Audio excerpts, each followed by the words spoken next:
le journal.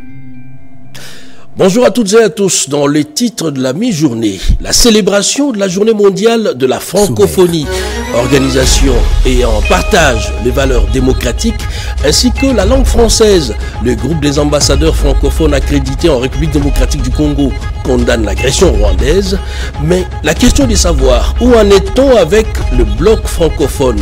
Des pays qui se retirent, d'autres brandissent la menace de quitter les bateaux. Quel avenir pour l'OIF dans le monde? On en parle dans un instant dans ce journal. La guerre dans la partie est du pays. Des avancées diplomatiques ont été enregistrées avec les récents tête-à-tête entre le président Tshisekedi et Kagame. Mais sur le terrain, la mobilisation ne faiblit pas. Les recrues des Kikwit se disent prêts à rejoindre les rangs de l'armée. La première ministre Judith Suminwa est arrivée sur place et a visité quelques infrastructures de la ville de Kikwit. Nous sommes là dans la province du Kwilu. Des images à suivre également dans un instant dans ce journal. Bienvenue à tous. 20 mars, le monde francophone à l'honneur, moment choisi pour le groupe des ambassadeurs francophones accrédités en République démocratique du Congo de faire entendre sa voix. Ces diplomates condamnent à l'unanimité l'agression rwandaise. Gaëtan Magalano. Le groupe des ambassadeurs francophones en RDC dit non à l'agression de la RDC par son voisin, le Rwanda, et réaffirme son attachement à la souveraineté et l'indépendance de la RDC. Nous exprimons notre vive préoccupation face à la rapide dégradation sécuritaire observée depuis le début de l'année dans l'est du pays en raison de l'offensive menée par le mouvement du 23 mars, avec le soutien de la force de défense rwandaise. Nous nous inquiétons des conséquences humanitaires dévastatrices de cette offensive et des violations des droits humains commises à l'égard des populations, en particulier les cas de violence sexuelle à l'égard des femmes et le recrutement forcé d'enfants soldats. Dans une déclaration lue au studio Maman Ngebi de la RTNC, après une rencontre avec le porte-parole du gouvernement Patrick Mouyaya et la ministre déléguée en charge de la coopération internationale et francophonie, Bistine Kazadi, ses ambassadeurs de pays francophones soutiennent les efforts diplomatiques et appellent à un cessez-le-feu immédiat. Nous appelons à la cessation immédiate des hostilités, au retrait du M23 de toutes les zones qu'il occupe illégalement et au démantèlement des administrations parallèles illégitimes qu'il a mises en place. Nous demandons également aux forces de défense de tout pays tiers non invités de cesser tout soutien aux groupes armés rebelles précités et de se retirer immédiatement et sans condition du territoire congolais. Nous demandons la fin des attaques contre les civils, les personnels humanitaires et les personnels des Nations Unies. La guerre dans l'est de la RDC est un conflit qui endure plus de 3 décennies. La population, ses ambassadeurs réitèrent leur soutien au peuple congolais, première victime de ces conflits. En présence de députés nationaux, également membres de l'Assemblée parlementaire francophone, 6 ambassadeurs représentant le 34 pays, membres du GAF évoquent ce jeudi une soirée de solidarité et collecte fonds qui sera versée à la Croix-Rouge en guise de soutien aux victimes de l'Est de la RDC. Les Burkina, les Niger et les Mali tournent le dos à l'Organisation internationale de la francophonie et l'organisation visiblement recule de plus en plus à l'échelle internationale mais aussi à l'échelle africaine beaucoup plus. Qu'en est-il de l'avenir de l'OIF? Jean téléphone par Joseph Oscar Mbal-Kaïj. Kebaoumba, qui est professeur associé à l'université de Lubumbashi, s'est exprimé. On en parle dans ses commentaires. Suivez. Il est vrai que l'anglophonie dérange un peu la francophonie depuis un temps avec une concurrence très ardue et incongrue, mais cela ne va déranger en rien la montée du français et le parcours normal du français. Disons que ceux qui ont délibérément choisi d'être membres de la francophonie, ça veut dire des pays qui partagent le français, ceux-là sont liés non seulement par la langue, mais derrière la langue, toute une culture, un réseau qui les permet de consolider leurs relations et de trouver des solutions d'ensemble. Et donc, pour nous, la francophonie, c'est même une chance. Quand je prends le cas de la RDC, par exemple, dans un territoire où il y a plus de 400 langues, et donc la francophonie, c'est un trait d'union. Le français, c'est un trait d'union qui permet aux Français, aux Congolais de se retrouver chez lui dans tout le coin du Congo de parler français et d'identifier l'autre comme étant égal à lui-même. Ça veut dire un Congolais comme lui, seulement par le fait que nous parlons français. Et donc c'est un trait d'union. Entre-temps, au Congo, le français est notre langue officielle, et donc c'est une langue qui participe dans la vie politique, dans la vie sociale du Congolais, dans divers domaines de la vie nationale, quoi. Et donc le français est important. Et à l'échelle internationale, le français est parmi les 4 grandes langues, parmi les langues majeures au monde, à côté de l'anglais, justement, de l'espagnol et du mandarin. Il y a aussi le français, dont on peut supposer que le français est aussi à l'échelle internationale une langue d'opportunité, une langue majeure qui s'impose, et donc tous ceux-là qui parlent français, c'est un bon profil par rapport à l'employabilité au niveau international. Professeur, que répondrez-vous à ceux-là qui estiment que la RDC, qui est agressée par un pays membre de l'OIF, les autres pays membres ne s'expriment pas, et donc la RDC devrait quitter la francophonie? Est-ce que c'est une bonne façon de voir les choses? Non, quitter la francophonie, pour moi, c'est une très mauvaise solution. C'est désolidariser, on ne sait pas de trouver des solutions de manière isolée. Il est vrai que ça dérange qu'il y ait un pays membre de la francophonie qui dérange un autre pays, et donc c'est un problème politique, et nous pensons que la RDC a fait tout ce qu'il faut pour alerter les décideurs au niveau international et montrer que nous sommes agressés injustement, et donc on est confiant, la solution est en train d'être trouvée. Mais on devrait rester dans la francophonie justement pour penser à des solutions d'ensemble que de s'isoler, on va diminuer des forces. Et voilà, le nom a été un peu écorché. Il s'agit bien du professeur associé à l'université de Kinshasa, Guy Keba Goumba. Autre chose à présent, retour sur le tête-à-tête entre le président congolais Félix-Antoine Tshisekedi et rwandais Paul Kagame, rencontre surprise qui a ouvert les débats sur la possibilité d'un cessez-le-feu dans la partie est du pays. Qu'en pense le Congolais moyen et quelle lecture sur la suite des événements? Chimène Dondo a tendu les micros aux Quinoises et Quinois. Nous sommes vraiment satisfaits en tant que Congolais. Je suis vraiment satisfait.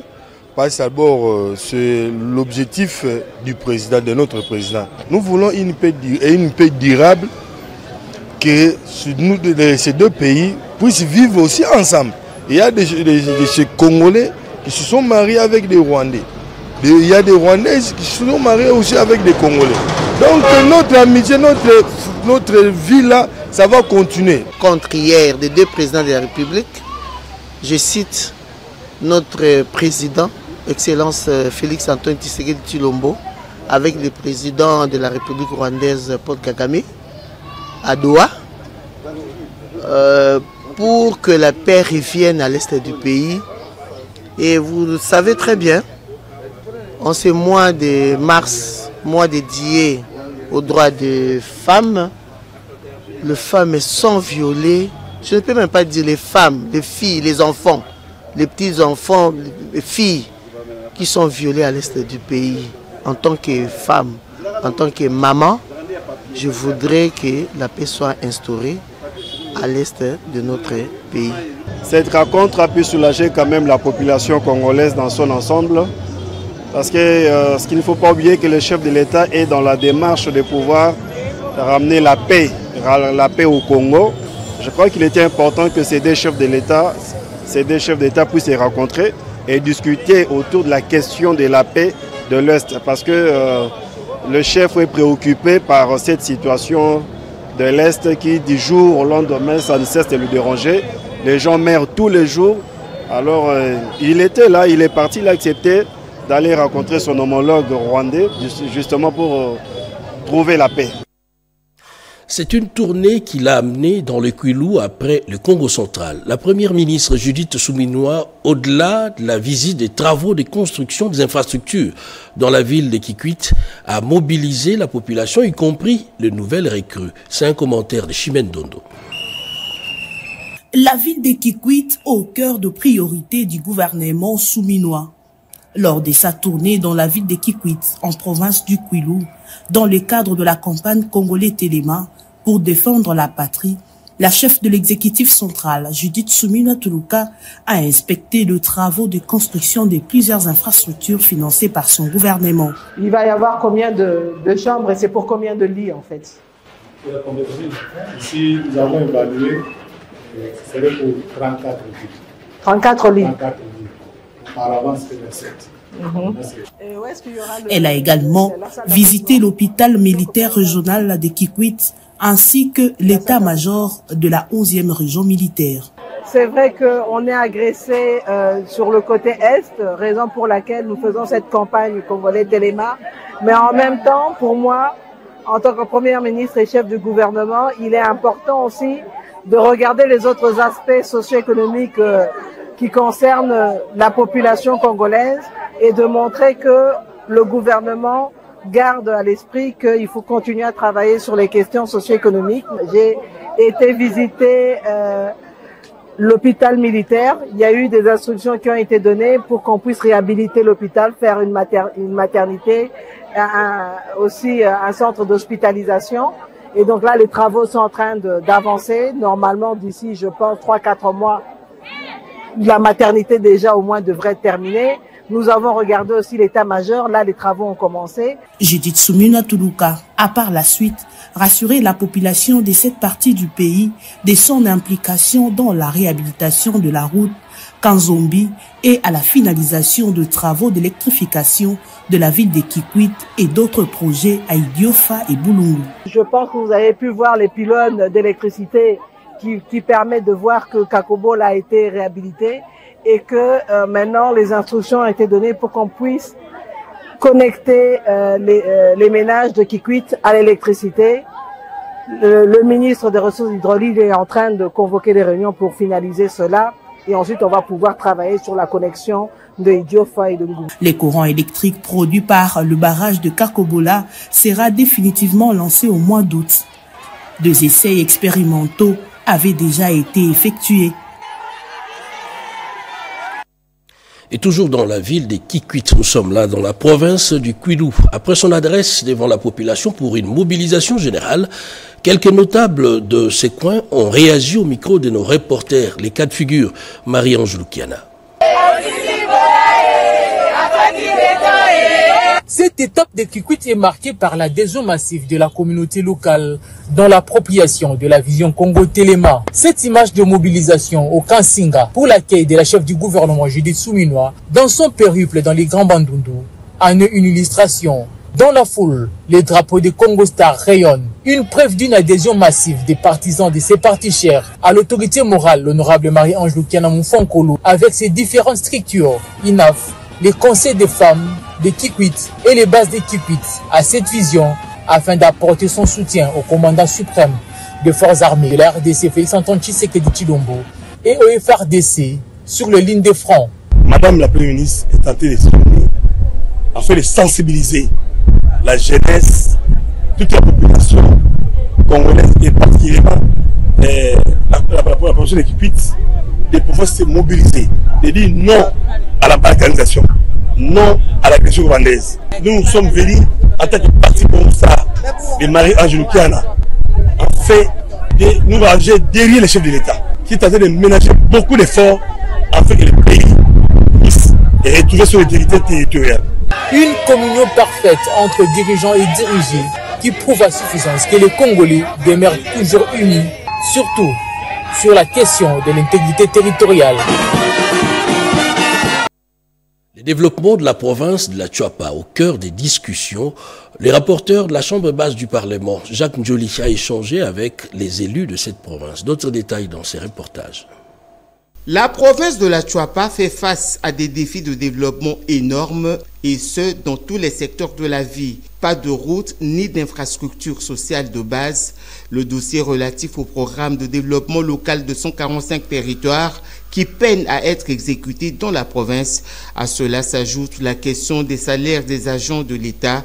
Autant de dossiers qui ont poussé les élus de la Tchouapa, réunis au sein de leur caucus, de venir rencontrer le rapporteur de l'Assemblée nationale, le professeur Jacques Njoli Esengekeli, qui est lui aussi l'un des dignes fils de cette province, avec comme objectif de réfléchir ensemble sur les différentes pistes de solutions à proposer pour l'essor de la province de la Tchouapa.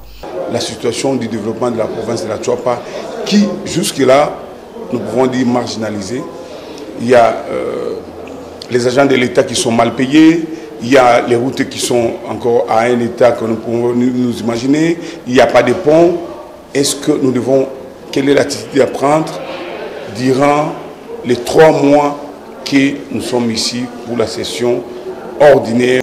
Après avoir prêté une oreille attentive aux différentes préoccupations soulevées par les élus de la Tchouapa lors de ces échanges, le rapporteur de l'Assemblée nationale compte soumettre toutes ses doléances auprès des autorités compétentes pour une solution rapide. Un motif de satisfaction pour les élus de la Tchouapa qui, au dire du député national Ike Lemba, ont eu des échanges fructueux et rassurants avec le professeur Jacques Tcholi. Des immeubles qui poussent comme des champignons, des unités de production qui sortent des terres, eh bien la ville de Bunia en Ituri se modernise à vue d'œil. 2 usines de concassage et fabrication des bitumes ont vu le jour. Constat fait par Junior Selemani. Suivez.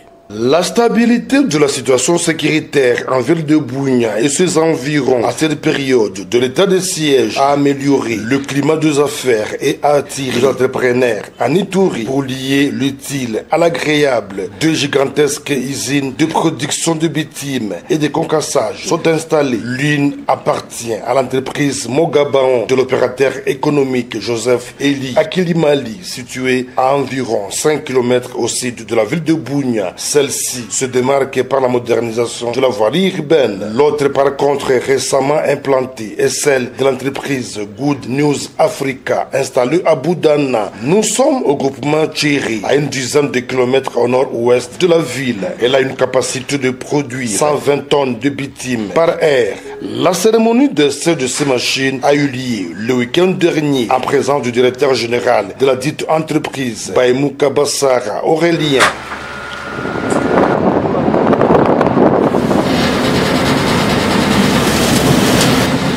Notre usine est composée, il y a la partie mixeur là où on mélange le bitume et l'autre partie qui est au début c'est les trémies, là où nous stockons le gravier comme vous avez vu là. Et la dernière partie qui est ici c'est le décanteur, là où nous chauffons le bitume. Quand ça vient dans des fûts, on chauffe ça dans le décanteur et puis on renverse dans le tank de stockage qui sont là. Dans 1 heure, nous pourrons produire des camions belles comme vous avez vu là. Puis c'est ça, 120 tonnes par heure. Le gouverneur militaire de l'Ituri, le lieutenant général Luboyanka Chomadjoun, lors de l'inspection des travaux effectués en ville de Bunia, a encouragé ces jeunes entrepreneurs pour cette œuvre grandiose. Tenez, l'implantation de l'usine de fabrication d'arrobés et de concassage par l'entreprise Good News Africa en Ituri, c'est en prévision de l'asphaltage de la RN 27 tronçons compris entre Bunia Mahagi et Bunia Komanda. Une promesse du chef de l'État, Félix Antoine Tshisekedi Tshilombo, à la population de l'Ituri. Objectif, non seulement rendre fluide la circulation sur cet axe transafricain, mais aussi réduire le délai d'intervention en cas de toute éventualité. L'on parle du Maniema, mais ici à Kinshasa, eh bien, les ressortissants de la province du Maniema, ceux-là qui résident à Kinshasa, condamnent l'agression dont est victime la République démocratique du Congo, Sandra Nyangi et Diène Balaka. Derrière le combat que mène le chef de l'État, Félix Antoine Tshisekedi Tshilombo, pour le rétablissement de la paix sur toute l'étendue du territoire national, se range toute la nation. La notabilité et les forces vives de la province du Maniema sortent de son silence et se lèvent. Au cours de cette rencontre à Kinshasa, les ressortissants du Maniema s'est retrouvés autour de l'un de leurs, l'honorable Jean-Marie Kalumba Youma. Tous, à l'unanimité, ont condamné les crimes commis par les terroristes du M23 AFC et l'armée rwandaise dans la partie est du pays. Nous, la notabilité du Maniema, Excellence, Monsieur le Président de la République, vous avez réussi à convaincre les Européens, les Américains et les Asiatiques de la cause congolaise et prendre parti pour faire écho au plus haut niveau. Occasion propice pour ces Kambelembele du Maniema de remercier aussi le chef de l'État pour l'entrée de l'honorable Jean-Marie Kalumba Youma dans le cercle du Présidium de l'Union sacrée de la Nation comme personnalité cooptée par le chef de l'État avant de le féliciter pour cette élévation politique et l'appel à être désormais leur porte-parole auprès du président de la République. réunis en cette circonstance de célébration de la nomination de notre fils Jean-Marie Kalumba Yuma comme membre du Présidium de l'Union sacrée de la Nation, profitons de ce moment pour vous adresser notre message de remerciement. L'ancien ministre de l'économie nationale Jean-Marie Kalumba se sent prêt à siéger auprès des autres membres du Présidium de l'Union sacrée de la Nation afin de coordonner les actions politiques et de garantir l'unité des partis et coalitions qui soutiennent le président de la République. Et l'Institut technique et scientifique de Ngiringiri a été doté des bancs pupitres, des bancs sortis des terres, des bancs plutôt sortis des ateliers, des menuiseries du service national. Images et commentaires. Des 10 000 élèves à 2 000, une décroissance vertigineuse due au manque de bancs pour accueillir les élèves. La réponse à ces déficits vient du service national et ses bâtisseurs. L'Institut technique et scientifique d'Ngiringiri accueille à ce jour une manne venue du ciel, disons, des ateliers, des menuiseries du service national. Il aurait fallu attendre 20 ans pour que le Messie arrive, et c'est le service national. Au commandant du service national, notre bienfaiteur, de se sentir les mieux aimés de tous nos potentiels partenaires pour s'apanasser au mal qui a failli faire disparaître nos établissements. Dans cette opération, le lieutenant-général Jean-Pierre Kassongo-Kabouik, commandant du service national, annonce la dotation en tableau également et fourniture du bureau. La nuit a été longue, certes, mais sous l'impulsion du chef de l'État, Son Excellence Félix Antoine Tshisekedi Tshilombo, un nouveau jour s'est levé. L'heure a sonné pour l'action afin de mettre nos enfants, tout ce que nous avons de meilleur, dans de bonnes conditions d'études. Sur l'instruction du chef de l'État et commandant suprême, le service national a entrepris de doter les écoles du pays en bancs pupitres. Aujourd'hui, c'est le tour de l'Institut scientifique et technique de Ngiringiri de recevoir 600 bancs pupitres. C'est un premier geste, certes, mais qui n'est pas le dernier. L'envoyé du commandant suprême des forces armées de la République démocratique du Congo est ici appelé les Messies. Allusion faite à son pragmatisme pour doter les écoles du pays des infrastructures d'accueil. L'eau et l'électricité, c'est ce dont l'espace Grand Équateur a besoin. En ce jour dans le Nord Ubangi, les ministres du portefeuille Jean-Lucien Boussa a visité les installations de la Régie des eaux et de l'ASNEL. Edith Chala. Soucieux de voir son secteur de gestion prospérer et évoluer malgré la guerre, Jean-Lucien Boussa Tongba, ministre du portefeuille de l'État, a capitalisé sa descente dans le Nord Ubangi pour s'enquérir de la situation des installations de certaines entreprises publiques dans ce coin du pays. Après le meeting populaire, le réformateur des entreprises du portefeuille de l'État a visité les installations de la Régie des eaux Guadolité. Jean-Lucien Boussa Tongba s'est rendu au barrage de la Société nationale d'électricité SNEL de Mobaïmbongo. Cette centrale hydroélectrique se trouve à 25 km au nord-est de Guadolité, dans le territoire de Mobaïmbongo. Ce qu'il faut renforcer la capacité installée, il faut mettre en place des mécanismes qui permettent finalement de pouvoir faire fonctionner à plein régime ces barrages, de sorte que non seulement les Nord-Ubangi, mais aussi les Sud-Ubangi, la Mongala, l'Équateur bénéficient de l'offre énergétique, de sorte que nous, comme population, puissions améliorer la qualité de la vie.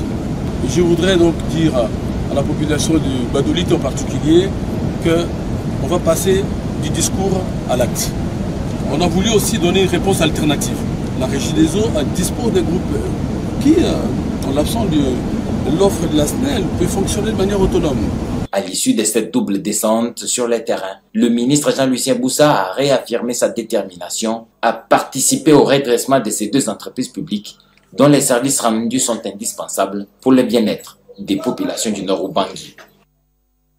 Et la 9e édition d'Osiane 2025 va se tenir à Brazzaville et la République démocratique du Congo prendra part à ces assises.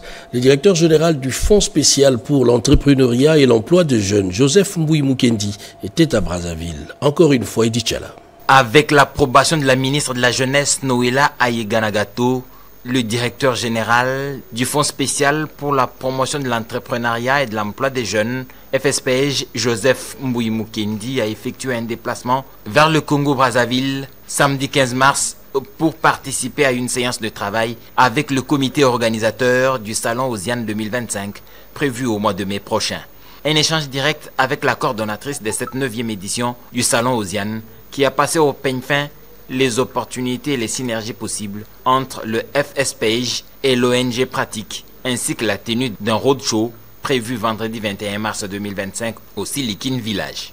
Dans la globalité, il s'agissait de la participation donc, du fonds et notamment la délégation de la RDC pour la 9e édition du Salon Osiane, échanger avec le DG sur toutes les questions qui touchaient à l'organisation, notamment la prochaine convention qui va être signée entre l'ONG Pratique et le fonds, parce qu'au cours de cette 9e édition, on mettra en lumière un pays et c'est la RDC pour la première fois qui sera mis à l'honneur. Fier de représenter la RDC pour la énième fois à travers la structure qu'il dirige, le FSPJ, Joseph Mbouyi-Mukendi, a invité les jeunes à se tenir prêts pour participer d'abord au roadshow de ce 21 mars à Kinshasa, qui définira les motivations claires afin de se rendre au Congo-Brazzaville. Vous tous qui êtes amoureux du numérique, de l'innovation, venez, vous allez tirer ce qui vous concernera et si nécessité il y a, vous allez traverser et participer à ces salons. Il faut rappeler que le Salon Osiane est à sa 9e édition. Il est l'un des grands salons du numérique organisés en Afrique centrale. Un pays où l'on consomme ce que l'on produit pas et l'on produit ce que l'on consomme généralement moins. Marie-Thérèse Yandjou, professeure d'université, s'est investie dans la panification, notamment de pain à base de farine de manioc. Luisette Ntsakala nous en dit un peu plus dans ses commentaires. Suivez. Les Congolais auront désormais dans leurs assiettes, pendant les petits déjeuners, du pain et du gâteau obtenus par la farine panifiable en lieu et place de la farine de bleu. La découverte est de Marie Yandjou, une femme chercheuse à l'université de Kinshasa. Moi, je crois à la RDC. Et surtout que le manioc, c'est la culture principale. Le manioc, c'est l'aliment de base. Ce qui manque à la population, c'est la technologie. Les gens qui connaissent toutes les expositions qu'on a fait ici à Kinshasa, tout le monde me connaît avec mes gâteaux de farine de manioc. C'est pour la première fois depuis que je suis scientifique, donc plus de 40 ans aujourd'hui, que j'ai vu un ministre de la recherche scientifique qui a valorisé la recherche et même qui valorise les chercheurs. Gilbert Kabanda, c'est vraiment la personne qu'il faut à la place qu'il faut. Et si on écoute, on voit ce qu'il fait et que les autres membres du gouvernement peuvent soutenir, hein, c'est-à-dire que parfois quand on veut résoudre un problème, nous associer et dire que non, il y a eu des lauréats. Cette scientifique congolaise promet d'autres innovations dans la préparation et la fermentation du manioc dans un processus qui permet de maîtriser les risques sanitaires. Et dans la commune de Fungurume, dans le Lualaba, l'on nettoie, l'on débouche des canalisations, des travaux d'assainissement lancés par l'autorité municipale Aline Makano. Images et commentaires. Le bourgmestre intérimaire de la commune de Fungurume, l'honorable Aline Makano, en ces débuts de semaine, elle n'a pas dérogé à sa traditionnelle règle. Une descente d'inspection sur terrain pour voir l'évolution des travaux de débouchage qu'effectue la brigade d'assainissement. Elle a appelé les responsables des boutiques et stations d'essence se trouvant sur la nationale 39 à plus de responsabilités dans les secteurs d'assainissement pour éviter certaines maladies liées à l'insalubrité et surtout de garder notre environnement propre. On peut facilement enlever, travailler. Mon message est clair. Mais avec ma système Yadiuma, tout a tosha, tout a tumika, et puis tout a lourisha. Ça, moi, je ne sais pas. C'est l'autorité qui doit décider parce que c'est une route d'intérêt national. Une route d'intérêt national, c'est pas moi qui décide. Donc, je n'ai pas de réponse à fournir à cela. Mais ce que moi, je sais, c'est ce qui va avec l'intérêt de la commune. On enlève, de notre côté, ils ont déjà commencé. Pourquoi pas vous? Mais qu'on enlève d'abord, vous faites ce qui est faisable, le reste on verra après. L'équipe de la brigade d'assainissement de la commune de Fungurume que dirige le coordonnateur Mfalme Kakadi Manga suivi de Christian Dikoukou reste déterminé à répondre aux besoins de la population selon les orientations dictées par l'autorité communale comme le souhaite la gouverneure de province, son excellence Fifi Masuka Saini. Et c'est communiqué avant de boucler complètement ce journal, communiqué du ministère provincial de l'Environnement, Propriété publique et Embellissement de la ville de Kinshasa. Eh bien, le ministère provincial en charge de l'environnement, ville de Kinshasa, informe tous les habitants de la ville qu'à dater du samedi 22 mars 2025 sera décrété de 8h à 11h l'exécution obligatoire des travaux d'assainissement Salongo sur l'ensemble de la ville de Kinshasa. Par ailleurs, le ministère provincial en charge de l'environnement, propriété publique et embellissement de la ville sollicite la participation de tous les opérateurs économiques, églises, institutions tant publiques que privées, à s'impliquer et l'accompagner dans la matérialisation de cette activité Kin Ezobonga qui sera organisée chaque samedi. Un communiqué signé par Maître Douglas Nkoulou, directeur de cabinet. Et voilà, c'est la fin de ce journal de la mi-journée sur la RTNC. Merci de l'avoir suivi. Excellente suite de programmes sur nos antennes et surtout, bon après-midi chez vous.